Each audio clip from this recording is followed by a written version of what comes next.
Good morning student, welcome to NKS academy. चलिए guys, आज का वीडियो सेशन स्टार्ट करते हैं।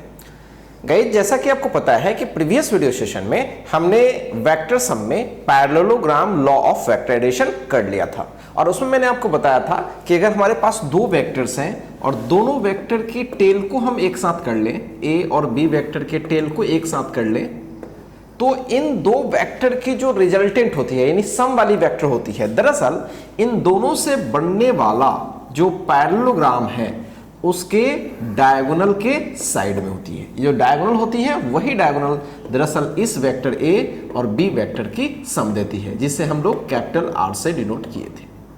और गाइस, इसमें मैंने एक दो चीज और बताया था, आपको याद होगा। अगर ए और बी वेक्टर के बीच का एंगल थीटा है तो इस वेक्टर की जो पूरी लंबाई होती थी R, which is root under A square plus B square plus 2ab cos theta, ये हमने निकाल लिया था। साथ में हमने इसका एंगल भी निकाल लिया था। ये अगर अल्फा है सो tan अल्फा हमने निकाला था, and that is b sin theta by a plus b cos theta, ये हमने निकाल लिया था गाइस, याद होगा आपको। और कुछ हमने स्पेशल केस भी लगाया था। हमने ये बोला था कि अगर दो वेक्टर एक ही डायरेक्शन में एक्ट करें तो उनकी रिजल्टेंट होती है a plus B, opposite direction में एक्ट करे तो a माइनस बी या b माइनस ए, जो बड़ा होगा उसमें से छोटा घटाना है, और 90 डिग्री पे हो तो रूट अंडर ए square plus B square. Guys, hopefully आपको पूरी चीजें अच्छे से पता होगी। और गाइज, मैंने बहुत सारे क्वेश्चंस भी किए थे। चलिए गाइज, आज भी हम लोग क्वेश्चन ही करेंगे, लेकिन कुछ छोटे छोटे कंसेप्ट आज सोचते हुए, कंसेप्ट को करते हुए क्वेश्चंस करेंगे। तो चलिए गाइज, अभी हम लोग स्टार्ट करने वाले हैं बहुत एक छोटा कंसेप्ट जो आपको बहुत ही मजा आएगा समझने में। गाइज, उस चीज की स्टार्टिंग आपके स्टार्टिंग से ही मैंने बता रखा है ना। आपको याद होगा, मैंने बार बार चर्चा करी है कि अगर आपके पास 2 मैग्नीट्यूड का वेक्टर है, 4 मैग्नीट्यूड का वेक्टर है, तो उसका जो सम होता है, स्केलर की मैं बात करूं तो 2 + 4 6 से ना ज्यादा और ना 6 से कम। लेकिन वेक्टर में 2 + 4 6 हो भी सकता है, नहीं भी हो सकता है, 6 से कम ही होगा। क्या मेरी बात है क्लियर है गाइज? 2 + 4 4 भी हो सकता है। तो ये कुछ थोड़ा बहुत आपको अमेज करता है कि सर ऐसा कैसे हो सकता है। तो अब तो आपको समझ में आ रही है कि बिल्कुल पॉसिबल है। क्यों पॉसिबल है? क्योंकि r equals not a plus B. Always a plus B होता है क्या? नो। वो तभी होता है जब दोनों के बीच एंगल क्या होगा? 0 degree.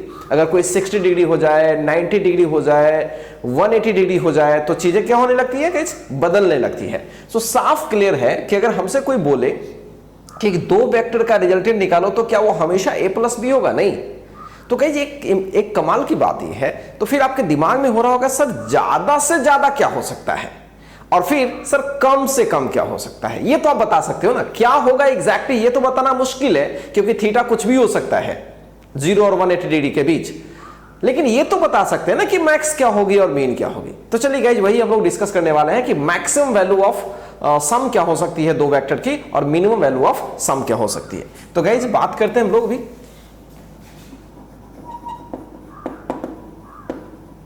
Maximum and minimum value of resultant of two vectors.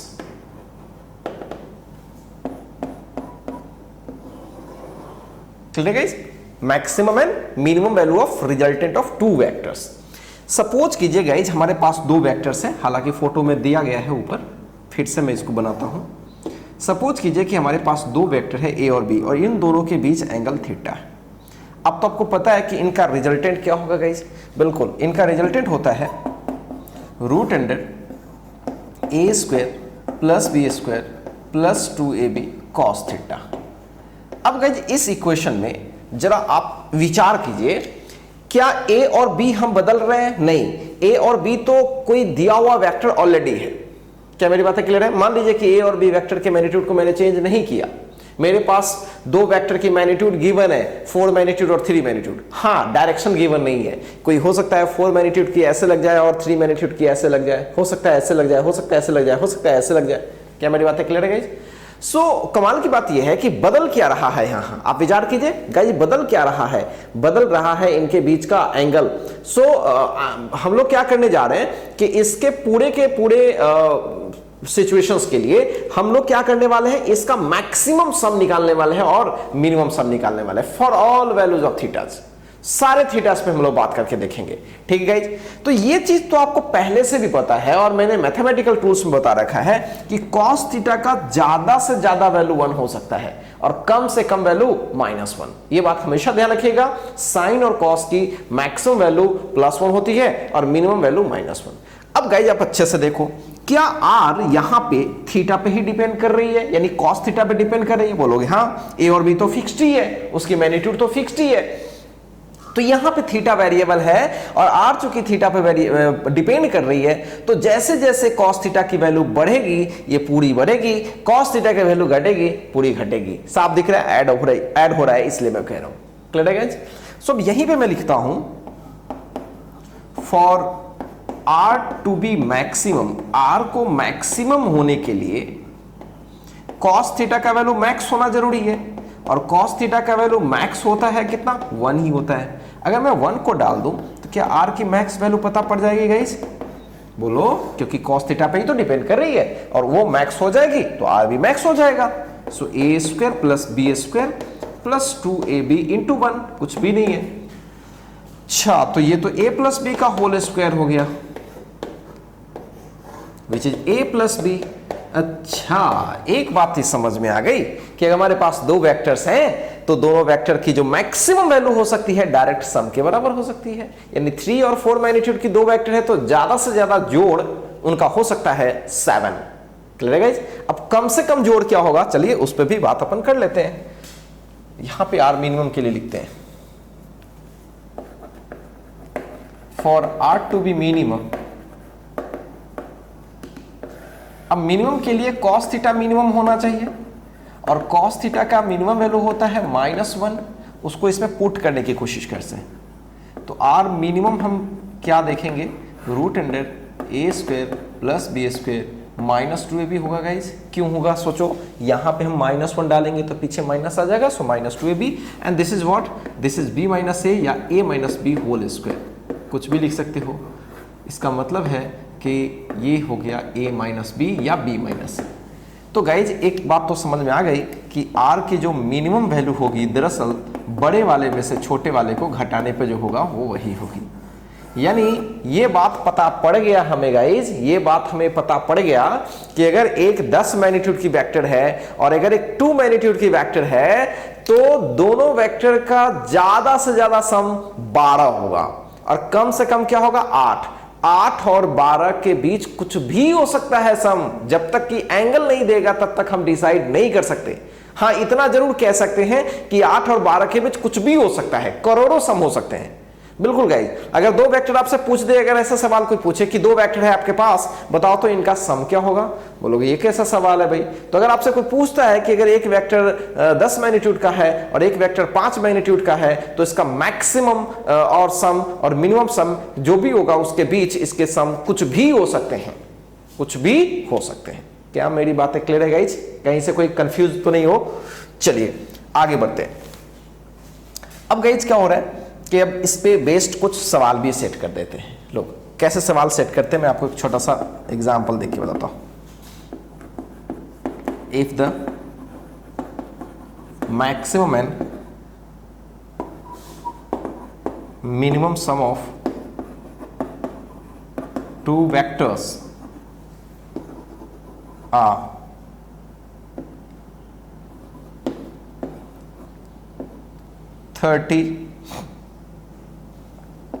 and 10 respectively, ठीक है, इस तरह से गिवन होता है। Find the resultant of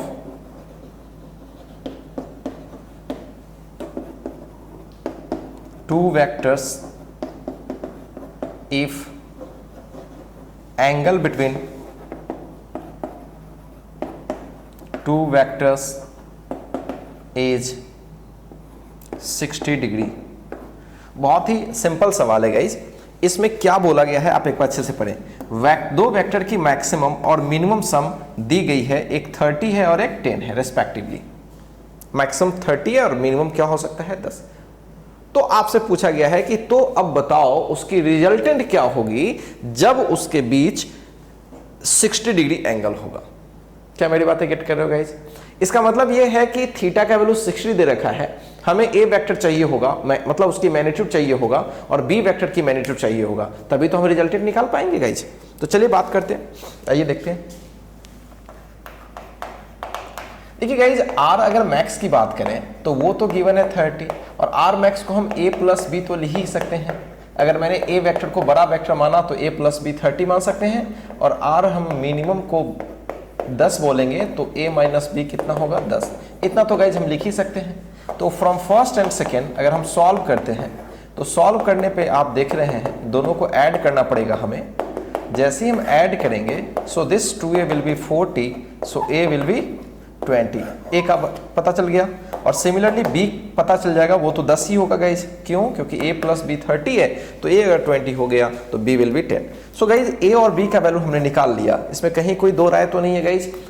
a और b का वैल्यू निकाल लिया, अब हमारे पास थीटा पता है तो क्या रिजल्टेंट कोई भी निकाल लेगा? बोलोगे हाँ सर, अब तो ये कुछ भी नहीं है। वाकई गाइज कुछ भी वाकई नहीं है गाइज। cos 60 का वैल्यू हाफ होता है तो हाफ से ये 2 साफ हो जाएगा ना, डायरेक्ट मैं कर देता हूं। So this is A square B square plus A B, और अगर ए स्क्वेयर करोगे तो ए स्क्वेयर मतलब 400, बी स्क्वेयर करोगे तो 100 और फिर 200 हो जाएगा फाइनली। क्लियर है गाइज? सो 700 यानी 10√7 आंसर हो जाएगा। क्या मेरी बातें क्लियर है गाइज? तो अभी हम लोगों ने क्या सीखा? दो वेक्टर का मैक्सिमम और मिनिमम सम क्या होता है गाइज। कहीं से कोई इसमें शक, मुझे नहीं लगता है कि इसमें कोई शक होनी चाहिए गाइज। ठीक है, पहले आप इसको कॉपी कीजिए और अब इसी पे बेस्ड मैं कुछ एक बेहतरीन कंसेप्ट आपको सिखाने वाला हूं। ठीक है गाइज, और वो बेहतरीन कंसेप्ट क्या है पहले आप इसको कॉपी कीजिए फिर मैं आपको बताता हूं।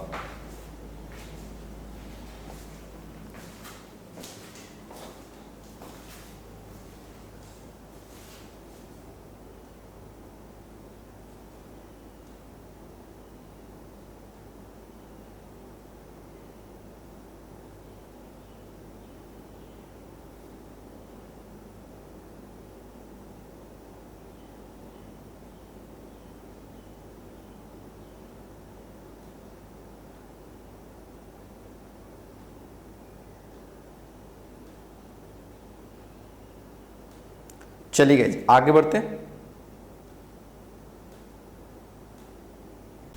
चलिए गाइज आगे बढ़ते हैं और आगे मैंने जैसा कि बताया एक बेहतरीन कंसेप्ट सीखते हैं गाइज। तो गाइज अभी तक हम लोगों ने क्या सीखा कि दो वेक्टर का मैक्स सम क्या हो सकता है और मीन सम क्या हो सकता है। दोनों को डायरेक्ट ऐड करेंगे तो वो मैक्सिमम सम होगी और माइनस करेंगे तो वो मिनिमम सम है, उसमें कुछ खास चीज है भी नहीं।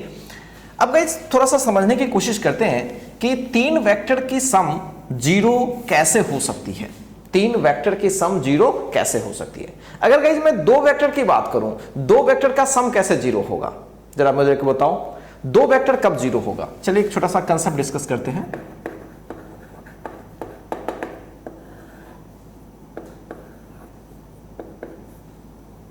जीरो सम की बात मैं कर रहा हूं,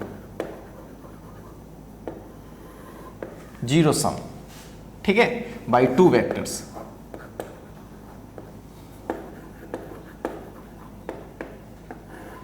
क्लियर है?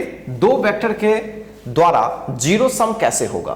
तो ऑब्वियस सी बात है गाइस, ऑब्वियस सी बात है कि अगर एक वेक्टर इस साइड में लग रहा है ए मैग्नीट्यूड की और एक वेक्टर कोई बी वेक्टर लग रही है, और गाइस अगर ए की मैग्नीट्यूड बी के इक्वल हो जाए तो इनका रिजल्टेंट क्या हो जाएगा? जीरो हो जाएगा। तो इसमें कहीं कोई दो राय है ही नहीं, इसमें कहीं कोई दो राय नहीं है गाइस। सो अगर आपसे कोई पूछे कि अगर दो वेक्टर का सम जीरो हो रहा है इसका क्या मतलब निकल रहा है? इसका मतलब एक ही निकल रहा है कि दोनों वेक्टर की मैग्नीट्यूड इक्वल होगी और एक वेक्टर इधर लग रही होगी तो एक वेक्टर जस्ट इसके अपोजिट लग रही होगी।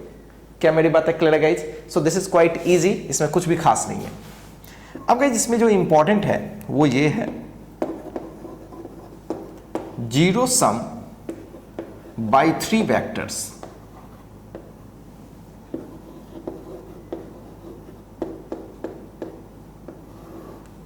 Zero sum by 3 vectors. इसको समझने की कोशिश कीजिएगा कि 3 वेक्टर मिलके कैसे जीरो बनाएंगे। ठीक है गाइस, 3 वेक्टर मिलके कैसे जीरो बनाएंगे।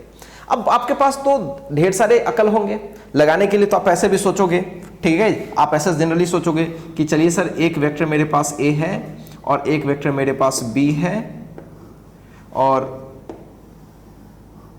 एक वेक्टर सी है। अब आप बोलोगे सर ये दोनों एक ही लाइन में लग रहा है, तो ये दोनों एक ही लाइन में लग रहा है, तो मान लेते हैं कि a प्लस बी सम अगर c के बराबर हो जाए, अगर a प्लस बी मतलब इन दोनों का रिजल्टेंट इधर वाला और c मैग्नीट्यूड के इक्वल हो जाए, तो क्या इनका सम जीरो हो जाएगा? तो क्या गाइज इनकी रिजल्टेंट की वैल्यू जीरो हो जाएगी पक्का? बोलोगे हाँ सर पक्का जीरो हो जाएगी। क्या गाइज ये कोई जरूरी है कि a वेक्टर और b वेक्टर एकदम लाइन ही पे लगे? ऐसा कोई जरूरी नहीं है। तो इसका एक जनरल आइडिया भी मैं आपको देता हूं। ये आइडिया इसमें कहीं कोई दो राय नहीं है। कोई भी दो वेक्टर का सम अगर तीसरे के बराबर हो जाए और वो बैक जस्ट लग जाए, किधर लग जाए गाइज? बैक लग जाए, तो क्या तीनों का सम जीरो हो जाएगा गाइज? हाँ, तीनों का सम जीरो हो जाएगा। थोड़ा समझने की कोशिश करते हैं जनरल तरीके से। मान लीजिए गाइज मैं एक जनरल बात करूं तो a वेक्टर मेरे पास है और एक वेक्टर मेरे पास b है और एक वेक्टर c है। ठीक है गाइज, अगर गाइज a और b का सम अगर ये हो रहा है, दिस इज द R1 में बोल देता हूं, और हमारे पास एक वेक्टर क्या है c। अगर c वेक्टर जस्ट इसके पीछे लग जाए, समझने की कोशिश करना गाइज, ये आगे चल के फिजिक्स में काफी हेल्प करने वाला है। अगर c वेक्टर इस R1 के जस्ट पीछे लग जाए, तो मेरे को ये बताइए a और b वेक्टर का सम तो R1 हो गया। अब बोलोगे हाँ सर, अच्छा, और R1 और c एक दूसरे के इक्वल ही है, एक दूसरे के, मान लीजिए कि इसकी वैल्यू अगर x है और इसकी वैल्यू भी x है, तो क्या इन दोनों की मैग्नीट्यूड इक्वल है और क्या वो अपोजिट है गाइस? तो अगर मैं रिजल्टेंट की बात करूं, तो क्या पक्का जीरो हो जाएगा? बोलोगे हाँ सर जीरो हो जाएगा। सर इन दोनों का रिजल्टेंट R1 है और उसी के बराबर कोई पीछे लगा दे तो नेट वेक्टर क्या हो जाएगा? जीरो हो जाएगा। अगर कोई ब्लॉक है, 4 न्यूटन का कोई फोर्स इधर लगा रहा है, 4 न्यूटन का फोर्स इधर लग रहा है, तो नेट सम तो जीरो हो ही जाएगा। ये कोई नई बात तो मैं नहीं बोल रहा हूं। क्या मेरी बातें क्लियर है गाइस? तो चलिए ये बात तो हमें समझ में आ गई कि अगर कोई दो वेक्टर का सम के जस्ट अपोजिट अगर तीसरी वेक्टर लग जाए, तो पक्का उसका रिजल्टेंट क्या हो जाएगा? जीरो हो जाएगा। किसी भी दो वेक्टर का जो सम होगा, अगर थर्ड वेक्टर अगर जस्ट उसके अपोजिट और उसके मैग्नीट्यूड के बराबर हो रही है, तो निश्चित रूप से वो एक दूसरे को कैंसल कर देगा। क्या यहां तक क्लियर है गाइस? सो 3 वेक्टर का सम जीरो कब होता है?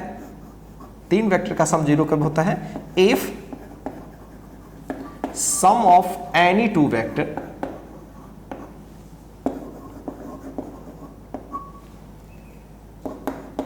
just acts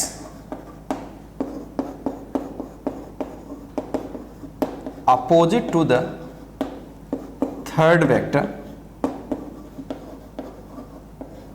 and also their magnitude are equal, then sum of 3 vector will be 0. Sum of 3 vectors will be 0. Guys ये तो एक कंसेप्ट है कि 3 वेक्टर का सम होने के लिए कोई 2 वेक्टर की जो रिजल्टेंट होनी चाहिए तीसरे के बैक लगनी चाहिए। ठीक है गाइज, यहां तक में तो कोई इश्यू भी नहीं है। अब गाइज यहां पे एक कमाल की बात ये है कि ये जो तीनों वेक्टर हैं एक प्लेन में ही होंगे। अब बोलोगे सर वो कैसे? तीनों वेक्टर वाकई एक प्लेन में ही होंगे, तभी तीनों वेक्टर की सम जीरो हो पाएगी। अब इसको भी मैं थोड़ा विजुअलाइज करता हूं। मान लो गाइज मेरे पास 2 मार्कर है, मेरे पास एक और मार्कर है, वो भी मैं ले लेता हूं आपको अंडरस्टैंड कराने के लिए। सपोज कीजिए मेरे पास ये 2 मार्कर है, होपफुली आप समझ रहे हो अच्छे से। अब गाइज एक चीज मुझे बताओ, इन दोनों का रिजल्टेंट क्या ऊपर हो सकता है कि इसी प्लेन में ही कहीं होगा? प्लेन में ही होगा। अरे पैरेललोग्राम लॉ से तो पैरेललोग्राम तो प्लेन में ही होती है ना, दोनों साइड को ज्वाइन करेंगे तो इसी प्लेन में होगी ना कहीं ऐसे करके यही रिजल्टेंट होगी।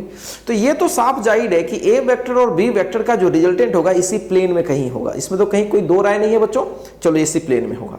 अब गाइज मेरे को ये बताओ कि अगर इसी प्लेन में इसका रिजल्टेंट है, तो इसको कैंसिल करने के लिए कोई ऊपर हो सकता है कि जस्ट अपोजिट होना पड़ेगा, जस्ट अपोजिट होना पड़ेगा। तो जब ये प्लेन ऐसे है, इस प्लेन में ये वेक्टर है, तो ये तीसरी जो वेक्टर होने वाली है जस्ट इसी प्लेन में होगी, ऊपर तो नहीं हो सकती, नीचे तो नहीं हो सकती गाइस। क्या मेरी बातें गेट कर रहे हो? तो पहली बात कि ए वेक्टर, बी वेक्टर और सी वेक्टर मेरे पास है ऐसा, अगर इन दोनों का रिजल्टेंट अगर इस साइड में है तो वो इस प्लेन में ही है गाइस, क्योंकि पैरेललोग्राम एक प्लेनर चीज होती है, प्लेन में है। तो ये वाली प्लेन में हो गई, ये वाली क्या हो गई? प्लेन में। और इसी प्लेन में डेफिनेटली एक और वेक्टर बैक लगेगी। इसका साफ मतलब है कि ये और इसके प्लेन में तो रिजल्टेंट है ही, और रिजल्टेंट के प्लेन में कौन सा है? ये वाली। यानी तीनों किस में हो गए गाइस? एक ही प्लेन में हो गई। क्या मेरी बातें गेट कर रहे हो? तो आपसे सवाल पूछा जाता है कि अगर आपके पास 3 वेक्टर्स है गाइस, आपके पास 3 वेक्टर्स है, तो क्या तीनों वेक्टर का रिजल्टेंट 0 होने के लिए क्या गाइज एक ही प्लेन में होना जरूरी है या अलग अलग प्लेन में हो सकता है? तो guys answer is only in a single plane, only in a single plane ही उसका सम 0 हो पाएगा। This is quite interesting. Clear है गाइज? अगर मान लो कि थोड़ी देर के लिए हम समझ लेते हैं कि ऐसे है, इस टाइप का है, तो क्या कभी भी इसका रिजल्टेंट 0 हो सकता है? कभी पॉसिबल ही नहीं गाइज। इन दोनों का रिजल्टेंट इधर होगा, फिर एक ऊपर है, कुछ एंगल बन रहा है, तो यार कुछ ना कुछ तो हो ही जाएगा इसमें। उसको जस्ट अपोजिट लगना पड़ेगा, और अपोजिट लगेगा तो एक ही प्लेन में हो जाएगा। सो ये भी एक बहुत इंपॉर्टेंट पॉइंट है। इफ सम ऑफ 3 वेक्टर्स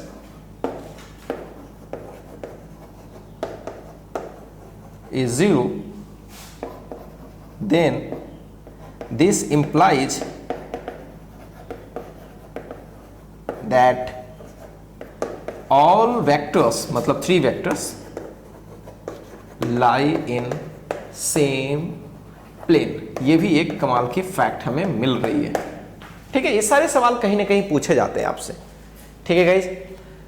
अच्छा, अब थोड़ा सा इस पूरे कंसेप्ट को यूज करके कुछ एक नई चीज करने की कोशिश करते हैं। आइए देखते हैं गाइज। अगर मैं आपसे बोलूं, थोड़ा समझने की कोशिश कीजिएगा अच्छे से।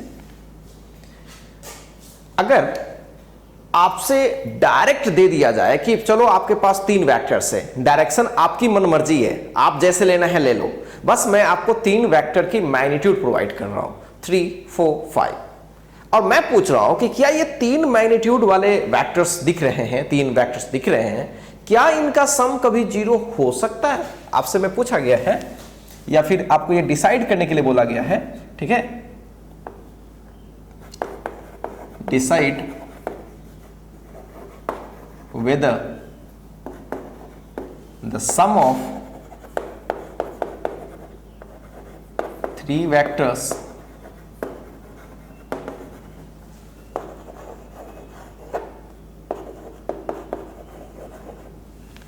decide whether the sum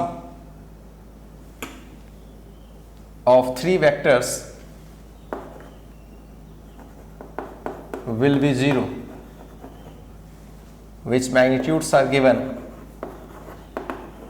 as। ठीक है, जैसे ए वाला केस, एक 3 का है, दूसरे 4 का है, एक 5 का है, 4 का है, 6 का है गाइज, 1 का है, 8 का है, 3 का है एंड 2 का है। Clear guys? 2 का है, 2 का है एंड 5 का है। तो ये 3 पेयर में दी गई है ना, 3 अलग अलग दी गई है, और ये 3 दी गई है, ये 3 दी गई है, ये 3 दी गई है, 3। आपको बताना ये है कि ये 3 वेक्टर्स की जो मैग्नीट्यूड है, डायरेक्शन तो क्लियरली मेंशन नहीं है, तो क्या इन वेक्टर्स का सम 0 हो सकता है? गाइज ये मैग्नीट्यूड है, डायरेक्शन आपको खुद से सोचना है। अब इसको समझने की जरूरत है गाइज, बहुत ही इंटरेस्टिंग चीज है। थोड़ा सा कंसेप्ट समझने की कोशिश करते हैं, तो फिर आपको मजा आएगा। सवालों को तो मैं यूं ही ओरल बना लेंगे, समझने की कोशिश कीजिएगा। 3 वेक्टर का सम 0 होने का कंसेप्ट आपको तो समझ में आ चुका है कि किसी भी 2 वेक्टर का रिजल्टेंट अगर गाइज उसके थर्ड वाला अगर वेक्टर उसके जस्ट अपोजिट और उसी के बराबर लग रहा है तो निश्चित रूप से उनका सम 0 हो जाएगा। अब गाइज इसमें तो कुछ भी पता नहीं है, या फिर किसी भी केस में कुछ भी पता नहीं है, एंगल का कुछ पता ही नहीं है, केवल मैग्नीट्यूड गिवन है। तो गाइज ये तो क्लियर है ना कि इसमें हमें फुल आजादी है एंगल लेने की। हाँ, कोई भी एंगल ले सकते हैं, कुछ नहीं बोला गया तो कोई भी एंगल लेना है, लेकिन सम को 0 करवानी है किसी भी तरीके से। हो सकता है या नहीं? ठीक है गाइस, इस पे बात हो रही है, हो सकता है कि नहीं, कोई भी पॉसिबल अगर मैं उसको एंगल दे दूं तो क्या वो जीरो हो सकता है कि नहीं। So let's try it. करना क्या है गाइस, कोई भी दो वेक्टर चूज करते हैं। चलो मैं 4 और 5 वेक्टर चूज किया, समझने की कोशिश करना, कोई भी चूज करते हैं तो चूज एनी 2 वेक्टर। तो कोई भी दो वेक्टर्स हम चूज करते हैं, जैसे मान लीजिए कि 4 और 5 वाला चूज किए, अच्छे से समझिएगा। तो जैसे मान लो कि ये 4 और 5 वाला चूज किए, समझते रहना 4 और 5 वाला। तो अब गाइज मेरे को बताओ कि इस 4 और 5 का ज्यादा से ज्यादा सम क्या हो सकता है, मैक्स सम क्या होगा, इसका मैक्स सम क्या होगा, अभी सीखे हो 9, और इसका मिनिमम सम क्या होगा 1। 5 में से 4 गया 1, गाइज अभी सीखे हो ना। मैक्सिमम सम क्या होगा 9 और मिनिमम सम क्या होगा, माइनस कर लेंगे वही। अब गाइज मेरे को एक चीज बताओ कि 9 और 1 इसका रिजल्टेंट हो सकता है और साथ साथ उसके बीच कुछ भी हो सकता है, 9 और 1 के बीच कुछ भी रिजल्टेंट हो सकता है। अब मेरे को एक चीज बताओ गाइज, अगर ये वाली वेक्टर 4 है और ये वाली वेक्टर 5 है, तो इनका जो रिजल्टेंट हो सकता है ज्यादा से ज्यादा हो सकता है 9 और कम से कम हो सकता है 1। अब अकल लगाओ, अगर 1 और 9 के बीच कोई भी मैग्नीट्यूड वाला वेक्टर अगर उसके बैक लग जाए तो क्या उसका रिजल्टेंट 0 करा सकता है? बोलोगे हाँ सर करा सकता है, बिल्कुल करा सकता है। तो मान लो गाइज अभी तो पता नहीं है कि कितने एंगल है 4 और 5 मैग्नीट्यूड वाले वेक्टर के बीच कितना एंगल है, मैंने यूं ही छोड़ दिया कि 1 और 9 के बीच कुछ भी हम एडजस्ट कर सकते हैं। चलो 1 और 9 के बीच मैंने कुछ भी एडजस्ट कर लिया, तो तीसरी जो वेक्टर है उसके बारे में विचार करो, वो कितना है गाइज 3। क्या है 3।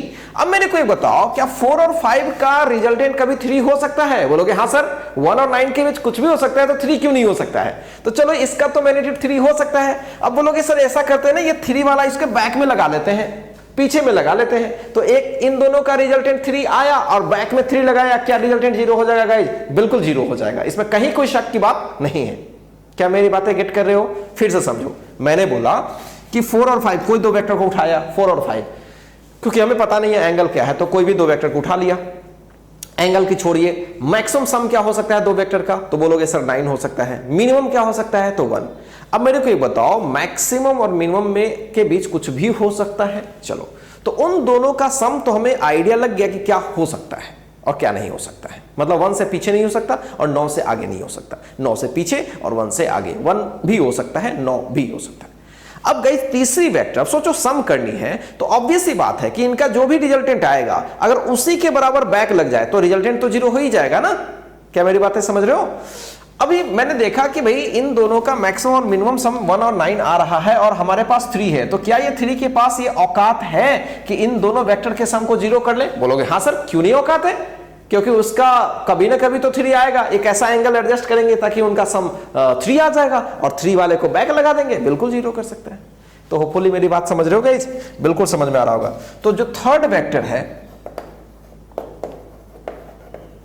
थर्ड वेक्टर कितना है 3 का। सो 3 लाइज बिटवीन, हियर 3 पक्का लाई कर रहा है मैक्स एंड मीन सम के बीच, मीन सम के बीच। क्लियर है guys? So vector sum will be 0, vector sum में भी 0। मैं इसलिए मैं बोल रहा हूं क्योंकि ये तो हम एडजस्ट कर रहे हैं ना गाइस, हम एडजस्ट वैसा करेंगे, हम वैसा नहीं कर पाएंगे तो नहीं 0 होगा, लेकिन चांसेस 0 के बिल्कुल है। क्या मेरी बातें क्लियर है गाइस? चलिए आगे बढ़ते हैं। सो ये तो सम 0 होगा। अब गाइज कुछ भी नहीं है, अब तो आप ओरल करोगे ना फटाफट। चलो इसमें से कोई दो वेक्टर चूज करो, तुम्हें जो मर्जी। अब बहुत लोग के मन में होगा कि सर आपने बड़ा वाला दोनों चूज कर लिया और छोटे वाले पे बात कर रहे हो, अगर कभी मैं दूसरा चूज करूंगा तो क्या उसमें नहीं फंस सकता है? क्या नहीं फंसेगा गाइज? अब देखो अगर किसी ने 3 और 4 को चूज किया तो इसका मैक्स क्या होगा सोचो तो 7, मीन क्या होगा 1 और 7 के बीच थर्ड वेक्टर होना चाहिए, 1 और 7 के बीच 5 आता है कि नहीं आता है? तो सम 0 कर देगा। कोई बोलेगा सर और दूसरा पेयर लेके दिखाओ, 5 और 3 लेके दिखाओ। 5 और 3 का मैक्सिमम क्या होता है गाइज 9, 5 और 3 का मिनिमम क्या होता है 2 और सॉरी 8 है ना, 3 और 5 तो 8 है। तो गाइज देखते हैं 3 और 5 का जो मैक्सिमम हो गया वो 8 हो गया एंड 3 और 5 का मीन सम हो गया 2। क्लियर है? तो 8 और 2 के बीच, 8 और 2 के बीच क्या 4 लाई करती है? हाँ लाई करती है, तो उसका सम तो 0 कर ही सकता है वो। चलिए तो समझ में आ गया।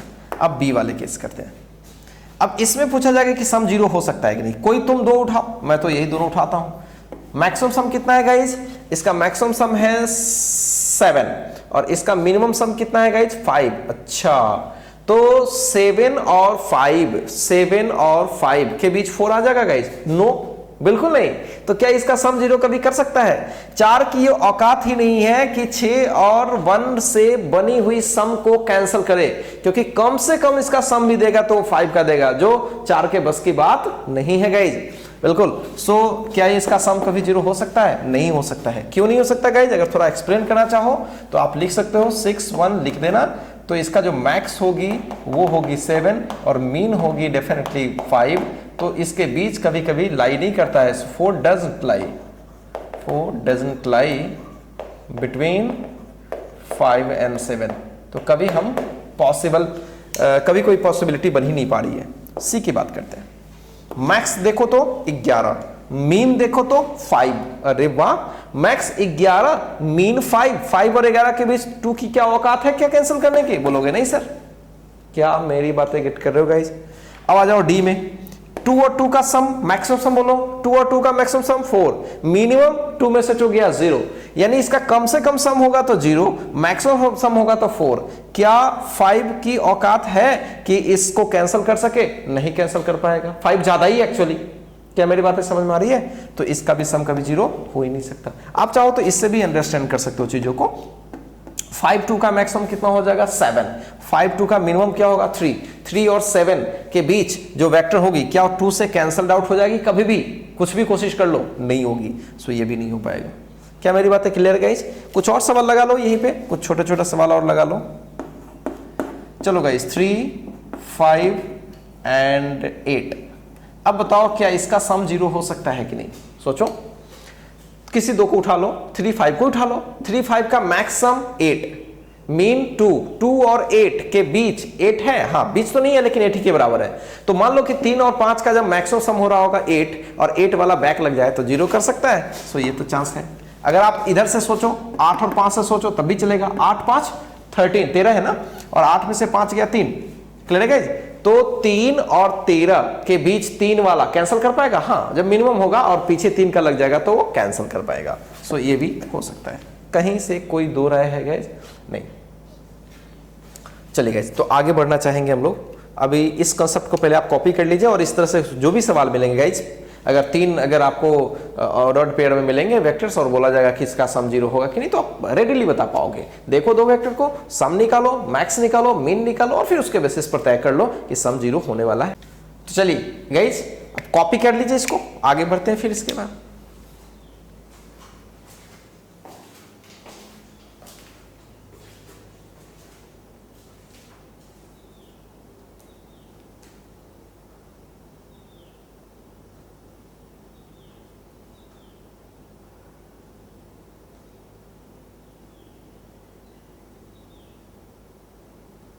चलिए गाइज, हो गया होगा। चलिए गाइज, आगे बढ़ते हैं और आगे गाइज एक छोटा सा सवाल करते हैं। बहुत ही छोटा सवाल है लेकिन आपको बहुत ही अच्छा फील आएगा। If A and B are two vectors and R is A plus B, मतलब R उनका रिजल्टेंट है, ये न भी हो सकता है। अच्छा, then which of the following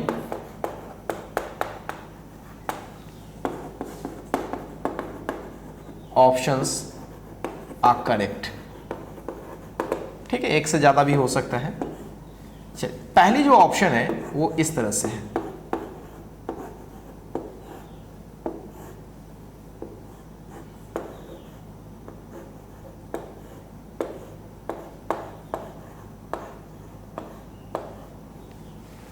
ठीक है गाइस,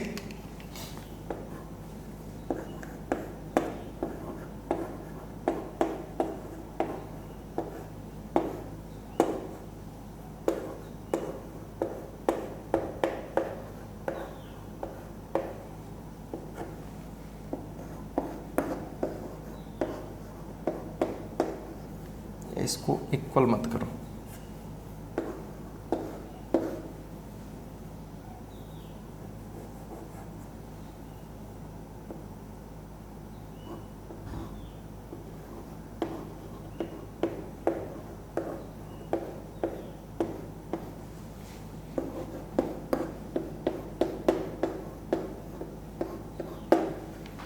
ठीक है गाइस, समझने की कोशिश कीजिए। एक से ज्यादा हो सकता है ना। यहां पे ऐसा कर सकते हैं ना, मे बी करेक्ट कर दो, ज्यादा बेटर है। May be correct. थोड़ा समझने की कोशिश करो गाइस, ये क्या लिखा हुआ है। यहां लिखा हुआ है a प्लस बी वेक्टर का मैग्नीट्यूड, मतलब गाइस ये रिजल्टेंट है। a प्लस बी वेक्टर का सम का मैग्नीट्यूड मतलब ये रिजल्टेंट है, और ये बोला जा रहा है ये हमेशा कम होती है किससे, तो a vector plus b vector के डायरेक्ट सम से। तो गाइज ये इस चीज का अगर एक्सप्लेनेशन करें, so this is the r vector is less than और equal to a plus b. अगर मैं डायरेक्ट बात करूं तो हाँ, ये बात तो सही भी है guys.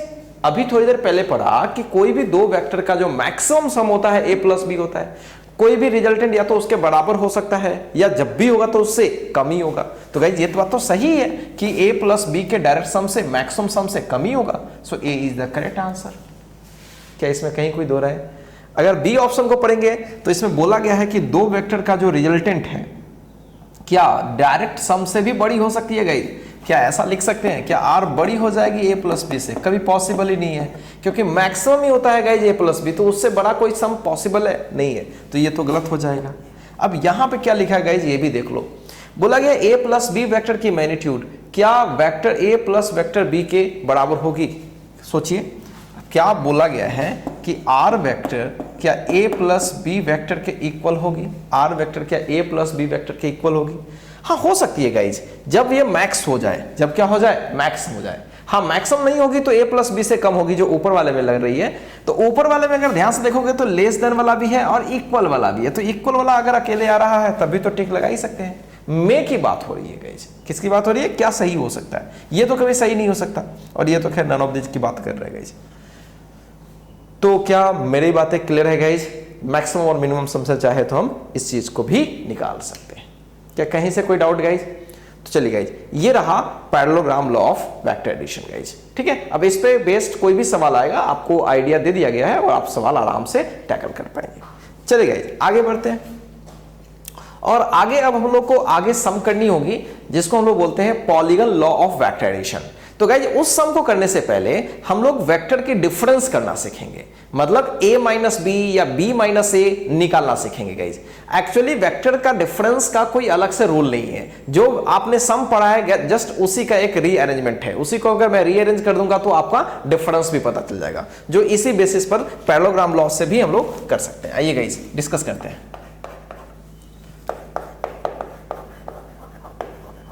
Difference of two vectors, यानी सबट्रैक्शंस ऑफ टू वेक्टर्स। तो पहली बात, डिफरेंस बेसिकली एक वेक्टर होती है। दो वेक्टर की डिफरेंस या दो वेक्टर की सम दरअसल एक वेक्टर ही होती है। गाइस समझने की कोशिश करना, जो कंसेप्ट यहां पे मैं दे रहा हूं। सपोज कीजिए कि आपसे पूछा गया कि a माइनस बी क्या है। तो गाइस हम इसको ऐसे लिख सकते हैं क्या? थोड़ा फील करने की कोशिश करना। बोलोगे हाँ सर वही तो है। अच्छा, लेकिन गाइज वही तो है, ठीक है, लेकिन ये कौन सी वेक्टर है जिसको ब्रैकेट में रखना है? क्या ये निगेटिव वेक्टर ऑफ बी है गाइज? बोलोगे हाँ। अच्छा, और क्या ये ए वेक्टर है? बिल्कुल। थोड़ा इसको मैं लिखता हूं। So this is the vector A, this is naming करके लिखता हूं, ज्यादा फील आएगी बस आपको। This is vector A plus and what is this? This is the negative vector of B, negative vector of B. अच्छा, इसका मतलब ये हो गया कि a माइनस बी अगर होती है तो बेसिकली ये सम ही है। किसका किसका सम है? a वेक्टर और b के निगेटिव वेक्टर का सम है। क्या मेरी बातें क्लियर है गाइस? बहुत ही आसान चीज आप सीख रहे हो, आप समझने की कोशिश करना। थोड़ा फीडबैक करवाता हूं फोटो से। मान लो आपके पास एक वेक्टर a है और एक वेक्टर b है, और आपसे कोई बोलता है, ठीक है गाइस, आपसे कोई बोलता है कि a माइनस बी बताइए, a माइनस बी आपको शो करना है, शो a माइनस बी, इसको शो करना है वो किधर होगी, ठीक है, to show a minus B. अब गाइस a माइनस बी का मतलब हुआ b के निगेटिव को जोड़ना है a के साथ। अच्छा, तो a को रहने देते हैं और b के निगेटिव को करते हैं, और b का निगेटिव तो जस्ट बैक जाता है, इतना तो आपको पता ही है, उतना ही बड़ा लेकिन जस्ट बैक जाएगा। तो b का निगेटिव कर लिया और a आपको दिख ही रहा है। अब इसका रिजल्टेंट निकालने की कोशिश कीजिए। क्या गाइस यही इसका रिजल्टेंट होगा? बोलो, बिल्कुल यही इसका a वेक्टर और b वेक्टर का रिजल्टेंट यही होगा, और ये हो गया आपका a vector minus b vector. क्या मेरी बातें गेट कर रहे हैं guys? So this is what, this is the a minus b। तो मेरी पूरी बातें क्लियर है गाइस। a वेक्टर और b वेक्टर में क्या करनी होती है, बस b वेक्टर को जस्ट हमें अपोजिट करना पड़ा और a वेक्टर के साथ उसे ऐड कर लेना पड़ा, तो वो वेक्टर हो गई a माइनस बी, मतलब this is a minus B. अब गाइस यहां पे और समझते हैं। अब मुझे b माइनस a दिखानी है तो कैसे करेंगे, समझिए अच्छे से। मान लीजिए कि आपके पास a वेक्टर है और फिर आपके पास कोई b वेक्टर है, ठीक है गाइस। मुझे b माइनस a दिखानी है तो किसको मेरे को नेगेटिव करना चाहिए? अगर आप इसको अच्छे से लिखते हो ऐसे, तो आप ऐसा तो लिख ही सकते हो, b plus minus a vector, a को नेगेटिव करना चाहिए, तो चलिए a को मैंने नेगेटिव कर लिया ऐसे, and this is minus a vector. ये माइनस a है और ये b है, तो अब इसका सम करेंगे तो क्या होगा गाइस?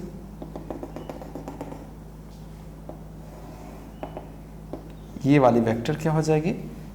b minus a। क्या मेरी बातें क्लियर है गाइस? तो आपको a माइनस बी और b माइनस a का पूरा फील आ गया कि वो किस साइड में होगी गाइस? बिल्कुल आपको फील आ रही होगी, इसमें कहीं कोई दो राय नहीं है गाइस, ठीक है। चलिए पहले आप इसको कॉपी कीजिए, फिर हम लोग आगे बढ़ते हैं।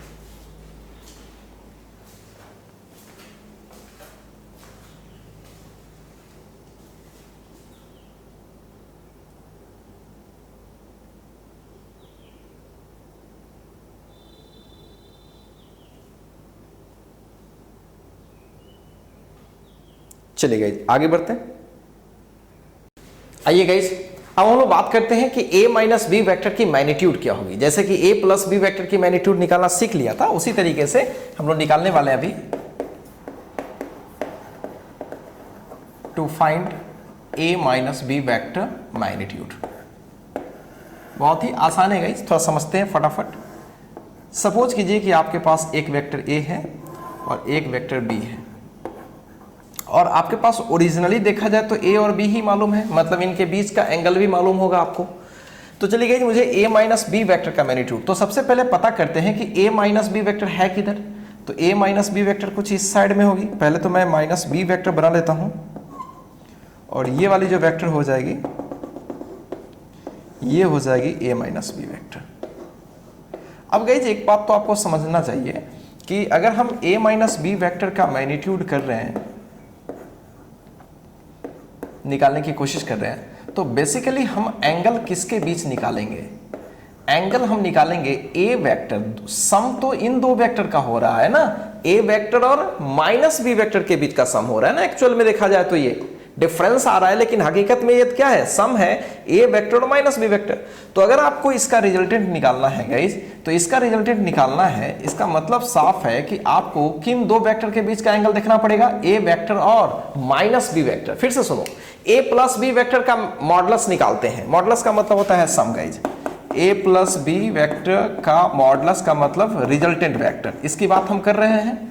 तो जब ये निकालना होता था तो अगर आप याद होगा कि a square plus B square plus 2ab cos theta लगाते थे। व्हाट इज थीटा है? Theta is the angle between guys, angle between A vector a and b, जिन दो को सम करते थे आप। सिमिलरली इसको थोड़ा साइड करते हैं। सिमिलरली अगर मेरे को इसका सम निकालना है तो हमें देखना पड़ेगा कि एंगल कितनी है। Angle between a vector and b नहीं, बल्कि माइनस b वेक्टर कितनी है। और आप अच्छे से बात करेंगे तो आप पाएंगे कि a वेक्टर और b वेक्टर के बीच थीटा है, पूरा 180 डिग्री है। तो ये जो एंगल हो गई यही एंगल उनके बीच है और ये डेफिनेटली 180 डिग्री माइनस थीटा होगा। अब गाइज अब तो सारा इशू खत्म हो गया, अब तो आप बना ही पाओगे। तो चलिए गाइज रिजल्टेंट निकालते हैं, a माइनस बी का रिजल्टेंट निकालते हैं। तो रूट अंडर पहले तो a वेक्टर की मैग्नीट्यूड के स्क्वायर, b वेक्टर के माइनस b वेक्टर के मैग्नीट्यूड के स्क्वायर। तो माइनस b वेक्टर तो कहने के लिए है, जितना b a है उतना ही तो b a भी है गाइज, तो उसका भी मैग्नीट्यूड तो b ही होगा। सो b का square plus 2ab into cos उन दोनों के बीच का एंगल, और उन दोनों के बीच का एंगल कितना है गाइज 180 डिग्री माइनस थीटा। जिन दो वेक्टर को हम ऐड कर रहे हैं, a और माइनस b को ऐड कर रहे हैं, तो a और माइनस b के बीच का एंगल 180 डिग्री माइनस थीटा। चलिए सम करने की कोशिश करते हैं, बहुत ही आसान होगा ये। So a square b square cos 180 degree minus theta minus cos theta, तो माइनस पीछे कर लेते हैं, ये हो गया guys. So we have a minus b vector modulus is what a square plus b square minus 2ab cos theta. क्या मेरी बातें क्लियर है गाइस? तो दिस इज क्वाइट इजी, इसमें कुछ भी खास नहीं है। तो अभी हम लोगों ने क्या क्या सीख लिया guys? a plus B vector का अगर आपसे मॉडुलस पूछा जाए, मतलब रिजल्टेंट पूछा जाए, तो इतना तो आपको पता ही है, a square plus b square plus 2ab cos theta guys. और अगर मैं बोलूँ आपसे कि a vector minus b vector का रिजल्टेंट क्या है, तो क्या होगा guys? Finally a square plus b square minus 2ab cos theta.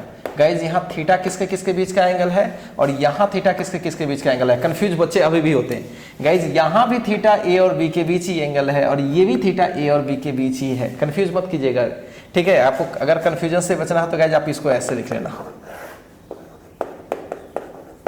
Plus यहाँ कर लेना 2ab कर लेना और cos 180 डिग्री माइनस थीटा। अब बताओ तो गाइज ये वाली एंगल किसके किसके बीच है? a और माइनस b। अगर हम इसको तोड़ ले तो थीटा तो गाइज वही है ना, थीटा तो a और b के बीच ही एंगल है। क्या मेरी बातें क्लियर है? तो गाइज समझना अच्छे से, चाहे प्लस हो चाहे माइनस हो, यहाँ पे जो थीटा यूज कर रहे होते हैं वो किसके किसके बीच का एंगल होता है?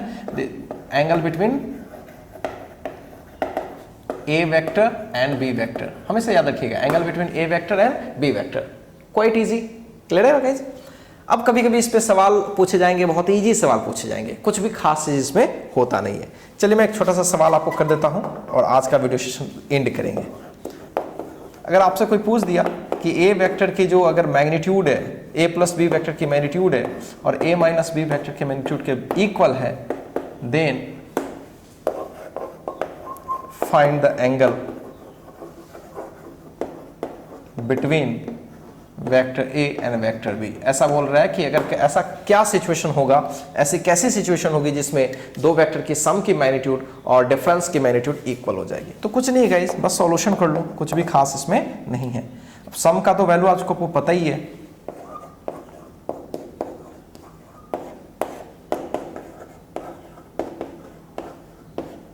अगर इसको हम सॉल्व करें तो ये हो जाएगा a square plus B square plus 2ab cos theta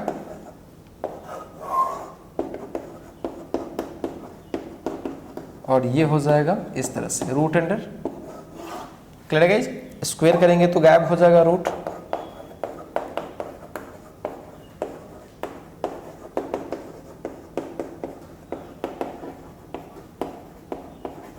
A square b square cancel हो गया, तो ये हो जाएगा 4ab cos theta will be 0, so cos theta will be 0, this implies theta equals 90 degree.